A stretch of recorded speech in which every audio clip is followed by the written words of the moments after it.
தேர்தல் விஞ்ஞாபனங்களில் இருந்தே அவரிலே எங்களுக்கு ஒரு நற்பெயர் இல்லை.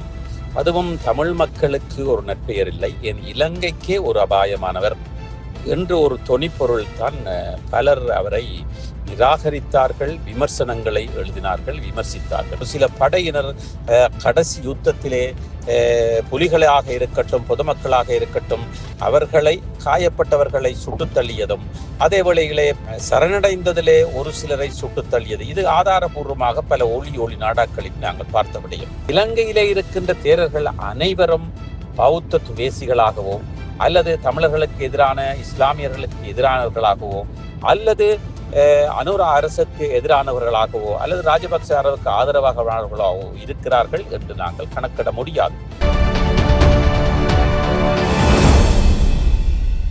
வணக்கம் லங்காபூர் ஊடக நேயர்களை மீண்டும் ஒரு சிறப்பு செய்தியோடு சந்திக்கின்றேன். இலங்கையில் இந்த செய்தி சஜித் பிரேமதாசா ஐயா அவர்களை தொடர்பான செய்தியாக இருக்கிறது. நாங்கள் திடீரென்று அவரை பற்றி பேச வேண்டிய அவசியம் இருக்கிறது. நாங்கள் மாத்திரமல்ல, பல தமிழர்கள், பல ஊடகங்கள் பேசிக்கொண்டிருக்கின்றன. காரணம் இப்பொழுது மாத்திரமல்ல, நாங்கள் எங்களை பொறுத்தவரையில் லங்காபூர் ஊடகம் பிரேமதாசா அவர்களுடைய அந்த தேர்தல் விஞ்ஞாபனங்களில் இருந்தே அவரிலே எங்களுக்கு ஒரு நற்பெயர் இல்லை. அதுவும் தமிழ் மக்களுக்கு ஒரு நற்பெயர் இல்லை, என் இலங்கைக்கே ஒரு அபாயமானவர் என்று ஒரு தொனிப்பொருள் தான் பலர் அவரை நிராகரித்தார்கள், விமர்சனங்களை எழுதினார்கள், விமர்சித்தார்கள். ஆனால் தமிழ் தேசிய கூட்டமைப்பாக இருக்கட்டும், தமிழரசு கட்சியாக இருக்கட்டும், அந்த தமிழரசு கட்சி மற்றும் சில இஸ்லாமிய கட்சிகள், அதாவது சிங்கள பௌத்த துவேசிகளால் ஒதுக்கப்பட்ட விமர்சிக்கப்படுகின்ற தமிழர்கள் மற்றும் இஸ்லாமியர்கள் இந்த சஜித் பிரேமதாசாவுக்கு ஆதரவு செலுத்தி இருந்தார்கள். சென்ற தேர்தல்களில் அவர்கள் எதற்காக ஆதரவு செலுத்துகின்றார்கள் என்று அந்த கட்சிக்குள்ளே விருப்பில்லாமல் ஒரு சிலர், சிறிதரன் உட்பட ஒரு சிலர் அதை எதிர்த்ததும் நாங்கள் கண்கூடாக பார்த்த விடயம். அதை தாண்டி அந்த விஞ்ஞாபனத்திலே அவர் கூறியது 1000 விகாரைகளை நான் கட்டுவேன் என்று அவர் அந்த தேர்தல் அறிக்கையிலே, தேர்தல் பிரச்சாரத்திலே கூறியிருக்கிறார். அதற்கான காரணத்தை நாங்கள் உள்ளார பார்க்கின்ற பொழுது, விகாரையை பற்றி பேசாமல், பௌத்தத்தை பற்றி பேசாமல், பகிரங்கமாகவும் மறைமுகமாகவும் தேர்தல்களிலே பௌத்தம், சிங்கள துவேஷம் அதனை கையில் எடுத்து அந்த தேர்தலுக்கு முகம் கொடுத்தது ராஜபக்ச குடும்பத்தினர். அவர்கள் ஒட்டுமொத்தமாக ஒரு துவேசிகளாகவே, தமிழ் துவேசிகள், இஸ்லாமிய துவேசிகளாகவும், ராஜபக்ச குடும்பத்தினுடைய ஆதரவாளர்கள், அதாவது ராஜபக்ச குடும்பத்தினுடைய கட்சி மொட்டு கட்சியினுடைய ஆதரவாளர்களாக இருக்கின்றவர்களும் தமிழ் துவேசிகளும் இஸ்லாமிய துவேசிகளாக இருந்திருக்கிறார்கள். அதாவது பௌத்த துவேசிகள், அதாவது பௌத்தம்தான் இலங்கையிலே முன்னிறுத்தப்பட வேண்டியது, இலங்கை ஒரு பௌத்த நாடு என்று ஞானசார தேரர் உட்பட பல தேரர்கள், அதாவது பல தேரர்கள் என்று நாங்கள் ஒட்டுமொத்தமாக கூறக்கூடியது ஒரு சிலர், அதுவும் ராஜபக்ச குடும்பத்திற்கு ஆதரவாகவும் ஜால்ரா அடிப்பவர்களாகவும் மற்றும் தமிழர்களை எதிர்ப்பவர்களாகவும் இஸ்லாமியர்களை எதிர்ப்பவர்களாகவும் இப்படி இருந்து கொண்டு வந்திருக்கிறார்கள். அவர்கள் ராஜபக்ச அவர்களுடைய ஆதரவாளர்களாக இருந்திருக்கிறார்கள். அவர்களுடைய குடும்ப உறவினர்கள், குடும்ப நண்பர்களாக இருந்திருக்கிறார்கள் இந்த தேரர்கள். அந்த தேரர்கள் ராஜபக்ச குடும்பம் தோல்வியுற்றதன் பிற்பாடும் கூட அவர்கள் தங்களுடைய துவேசத்தை கைவிடவில்லை. ராஜபக்சவை ஆதரிப்பதும், கோத்தபாயை ஆதரிப்பதும், அவர்களுடைய ஆட்சியை ஆதரிப்பதும், அவர்கள் செய்த சில நடவடிக்கைகளை, கடைசி யுத்தத்திலே நடந்த போர்க்குற்றங்களை மறைத்ததும், அதனை பற்றி பேசாமல் விடுவதும், அதனை ஆதரித்ததும், ஒரு சில படையினர் கடைசி யுத்தத்திலே புலிகளாக இருக்கட்டும், பொதுமக்களாக இருக்கட்டும், அவர்களை காயப்பட்டவர்களை சுட்டுத் தள்ளியதும், அதே வேளையிலே சரணடைந்ததிலே ஒரு சிலரை சுட்டுத் தள்ளியது, இது ஆதாரபூர்வமாக பல ஒளி நாடாக்களில் நாங்கள் பார்த்த விடயம்.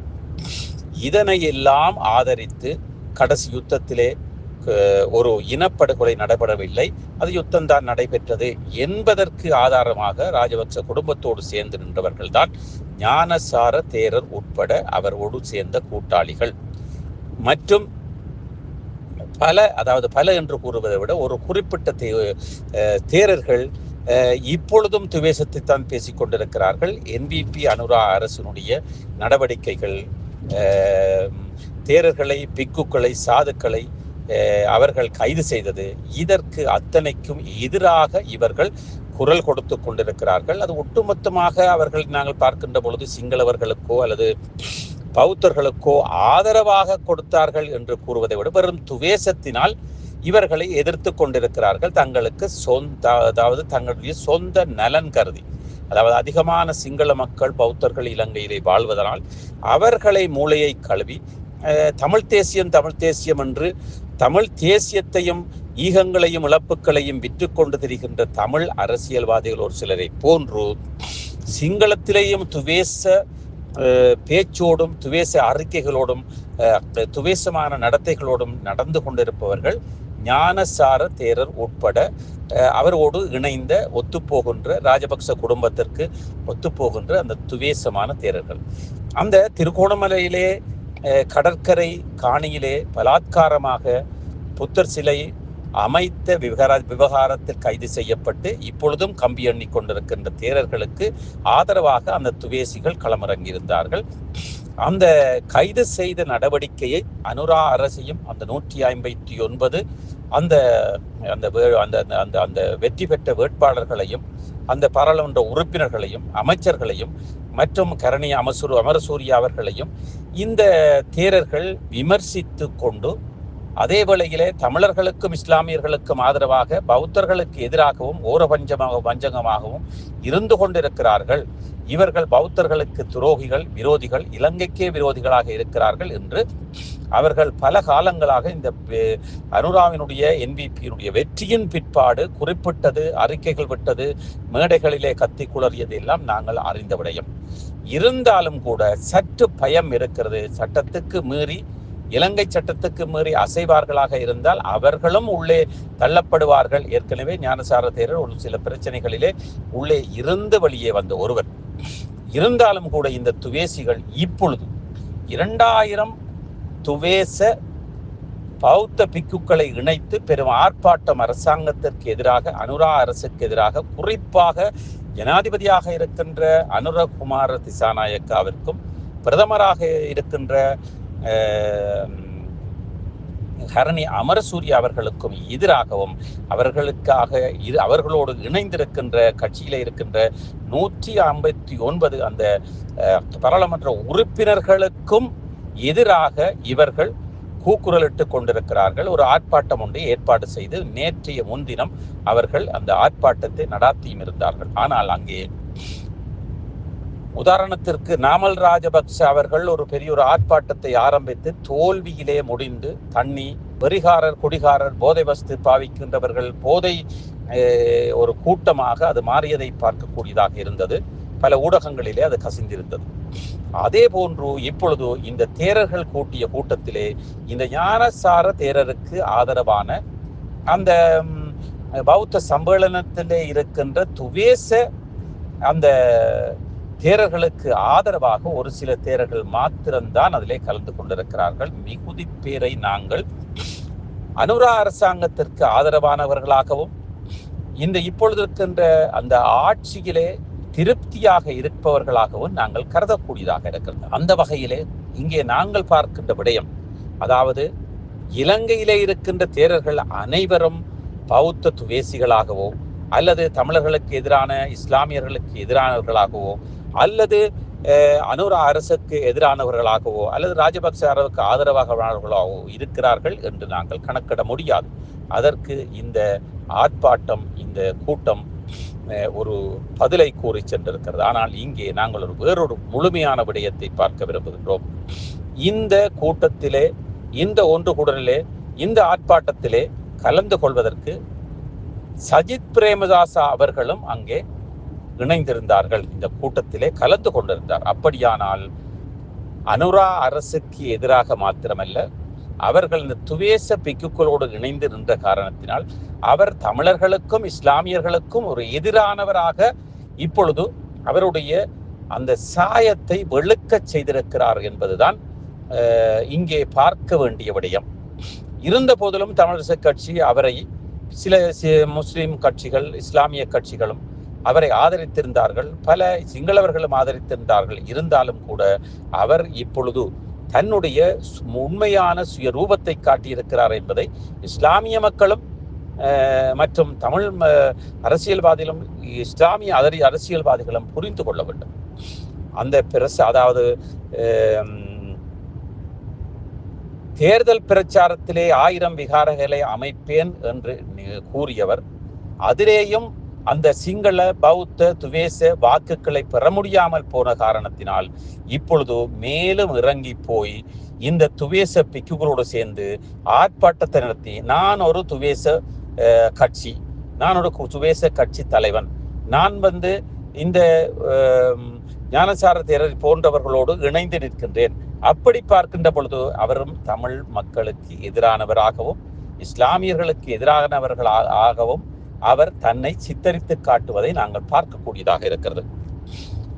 அந்த வகையிலே நாங்கள் முழுமையாக இந்த சஜித் பிரேமதாசா அவர்களை நம்ப முடியாத கட்டத்திலே தமிழ் மக்களாக இருக்கட்டும், இஸ்லாமிய மக்களாக இருக்கட்டும், துவேசத்தை விரும்பாத பௌத்த மக்களாக இருக்கட்டும் ஒரு முடிவுக்கு வந்திருக்கிறார்கள். இந்த சஜித் பிரேமதாசா சில வேளைகளில் பிக்குவாக மாறப்போகின்றாரோ அல்லது அவர் பௌத்த துறவியாக மாறப்போகின்றாரோ, அதற்காகத்தான் ஒத்திகை பார்ப்பது போல அதுவும் இந்த துவேச பௌத்த துறவிகளோடு இணைந்ததன் காரணத்தினால் இந்த ஆர்ப்பாட்டத்தை அங்கீகரித்து அதை ஆமோதித்து அந்த ஆர்ப்பாட்டம் நடைபெறுகின்ற அந்த வைக்கப்படுகின்ற கோரிக்கையும் ஆதரித்து அங்கே சமூகம் கொடுத்ததன் காரணத்தினால் சஜித் பிரேமதாசா அவர்கள் தன்னுடைய அந்த ஆதரவை, தமிழ் மக்களுடைய ஆதரவையும் வெறுக்க செய்திருக்கிறார். அந்த ஆதரவையும் இழந்து நிற்கிறார். அதே வேளையிலே சஜித் பிரேமதாசாவை ஆதரித்த அந்த இஸ்லாமியர்களுடைய ஆதரவையும் இழந்திருக்கிறார். வெறும் துவேசத்தை வைத்துத்தான் வெல்ல முடியும் என்ற ஒரு நோக்கத்திற்கு அவர் ராஜபக்ச அவர்களை போல நானும் ஒரு துவேசி, நானும் ஒரு பௌத்த நாட்டிலே, இது இலங்கை பௌத்த நாடு மற்றும் இந்த பௌத்த பிக்குகளுக்குத்தான் முதலிடம் கொடுக்க வேண்டும், பௌத்த பிக்குகள் தவறு செய்தாலும் அவர்களை தண்டிக்க கூடாது, கைது செய்யக்கூடாது, அவர்கள் எடுக்கிற முடிவில் தான் அரசாங்கமே நிகழ வேண்டும் என்ற போர்வையில் அதாவது துவேச பௌத்த பிக்குகள் ஒரு கொள்கையை வைத்திருக்கிறார்கள். பௌத்தர்கள் என்ன தவறு செய்தாலும் அவர்களை கைது செய்யக்கூடாது, அவர்கள் எதையும் பேசலாம், யாரையும் பேசலாம், அடிக்கலாம். அதே வேளையிலே ஆளுங்கட்சிக்கு வருகின்ற அல்லது அரசாங்கத்துக்கு வருகின்றவர்கள் தங்களை பணிந்துதான் செல்ல வேண்டும், தங்களை எதையும் யாரும் செய்யக்கூடாது என்று அவர்கள் சவால் விட்டு கொண்டு இந்த ஆர்ப்பாட்டத்தை செய்திருக்கிறார்கள். அதற்கு ஆதரவாக இந்த சஜித் பிரேமதாசா அவர்களும் இணைந்து கொண்டதன் காரணத்தினால் நிச்சயமாக இனிமேல் காலங்களிலே சஜித் பிரேமதாசா ஒரு பிக்குவாக மாறினாலே தவிர, அதுவும் துவேச பிக்குவாக மாறினாலே தவிர அவருடைய வாழ்வு அதையும் மறுதளிக்கின்ற அளவிற்கு அந்த ஆர்ப்பாட்டத்திலே 2000 பிக்குக்களை சேர்ப்பதாக இருந்தவர்கள் அங்கே ஒரு சில சொற்ப பிக்குக்கள், அதுவும் துவேசமான பிக்குக்கள் தான் தமிழ் மற்றும் தமிழர்கள் மீதும் இஸ்லாமியர்கள் மீதும் துவேசமான பிக்குக்களும் இஸ்லாமியர்களுடைய பள்ளிவாசல்களை எரித்தவர்களும் கைது செய்து சிறை சென்று வந்தவர்களும் ஞானசார தேரரை போன்றவர்களும் இவர்களின் பின்னால் நின்று ராஜபக்ச அவர்களுடைய வாக்கையும் அவர் திசை திருப்பி நானும் ஒரு துவேசிதான் என்று அந்த வாக்கையும் சூறையாடுவதற்கும் கவருவதற்காகத்தான் இந்த ஆர்ப்பாட்டத்தில் இவர் கலந்து கொண்டிருக்கிறார்.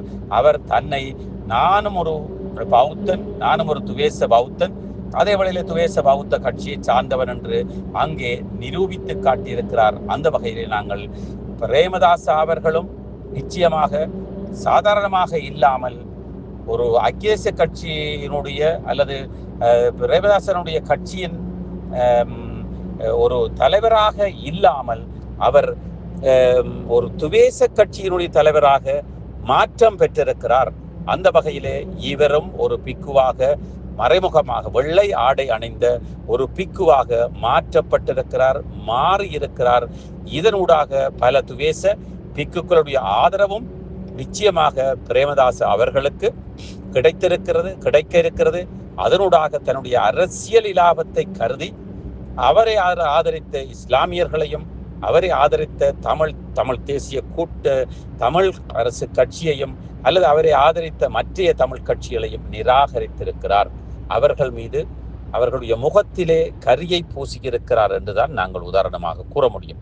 அந்த வகையிலே இந்த பிரேமதாச அவர்கள் இனிமேல் அவருடைய அரசியல் வாழ்க்கை இந்த ஆர்ப்பாட்ட ஊர்வலத்தில் கலந்து கொண்டதன் பிற்பாடு இஸ்லாமியர்களுடைய வாக்கு வங்கியிலும் தமிழர்களுடைய வாக்கு வங்கியிலும், ஏன் சிங்களவர்களுடைய துவேசமில்லாத சிங்களவர்களுடைய வாக்கு வங்கியிலும் ஒரு விழுக்காட்டு ஏற்படுத்தி கடைசியில் அவரும் ஒரு பிக்குவாக மாறி அவர் தொடர்ந்தும் தன்னுடைய அரசியலிலே நீடிப்பதுதான் அவருடைய திட்டமாக இருக்கின்றது. அதாவது பிக்குவாக மாறுவதென்று நாங்கள் கூறுவது, இந்த துவேச பிக்குகளோடு சேர்ந்து இவரும் ஒரு துவேச பிக்குவாக மாறிவிட்டார் என்பதுதான் இந்த செய்தியின் சாராம்சமாக நாங்கள் கூறக்கூடியதாக இருக்கிறது.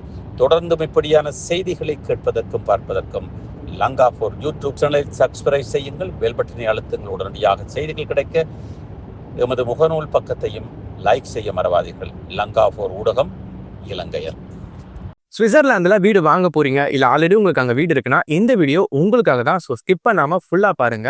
ஒரு மனிதனுக்கு வீடு அப்படிங்கிறது ரொம்பவே அத்தியாவசிய தேவை. அத்தியாவசிய தேவைகள்ல முக்கியமான பங்கு வகிக்கிறதே இந்த வீடு தான். ஸோ அப்படி வீடு வாங்குறது, விற்கிறது, இது சம்பந்தமா உங்களுக்கு இருக்கிற நிறைய ப்ராப்ளத்துக்கு சொல்யூஷன் தர ஒரே இடம் தான் உங்கள் செல்வாசக். Your future our vision. இப்போ சுவிட்சர்லாந்துல வீட்டோட வட்டி விகிதத்துல நல்ல மாற்றம் வந்திருக்கு, நிறைய குறைஞ்சிருக்கு. ஸோ நீங்க ஏதாவது அக்ரிமெண்ட் போட்டு வச்சிருக்கீங்கன்னா இப்பவே அதை ரெனிவல் பண்ணி மாற்றி வச்சுக்கிட்டீங்கன்னா உங்களுக்கு நிறைய ப்ராஃபிட்ஸ் இருக்கும். ஸோ இது சம்பந்தமா உங்களுக்கு ஏதாவது அப்டேட்ஸ் வேணும், இந்த மாற்றத்துல உங்களுக்கு ஏதாவது டவுட் இருக்கு அப்படின்னா மறக்காம ஸ்கிரீன்ல தெரிய நம்பர் கால் பண்ணுங்க. சுவிட்சர்லாந்துல நீங்க வீடு வாங்கணும் இல்ல வீடு விற்கணும், அந்த மாதிரி ஏதாவது உங்களுக்கு தேவைகள் இருந்தா மறக்காம எங்களை காண்டாக்ட் பண்ணுங்க. உங்களோட எல்லா தேவைகளையும் உங்க ஃபேமிலியில ஒரு மெம்பரா இருந்து நாங்க பார்த்து பண்ணி கொடுப்போம். இது உங்கள் செல்வாசக். இச்செய்திகளுக்கு பிரதான அனுசரணை செல்வாசோக் இமோபிலியன், சுவிஸ் நாட்டில் முன்னணி நிறுவனம். தொடர்புகளுக்கு 07951464428. வீடு வாங்க, வீடு கட்ட, வீடு திருத்த மற்றும் வீட்டுக்கடன். Your future our vision. இது போன்ற மேலும் பல முக்கிய சுவாரஸ்யமான செய்திகளை அறிந்து கொள்ள லங்கா4 யூடியூப் சேனலை சப்ஸ்கிரைப் பண்ணுங்கள். எமது செய்திகள் உடனடியாக கிடைக்க பெல் பட்டனை அழுத்துங்கள். அத்தோடு எமது செய்திகளை மற்றவர்களும் பார்வையிட ஷேர் செய்யுங்கள். நன்றி.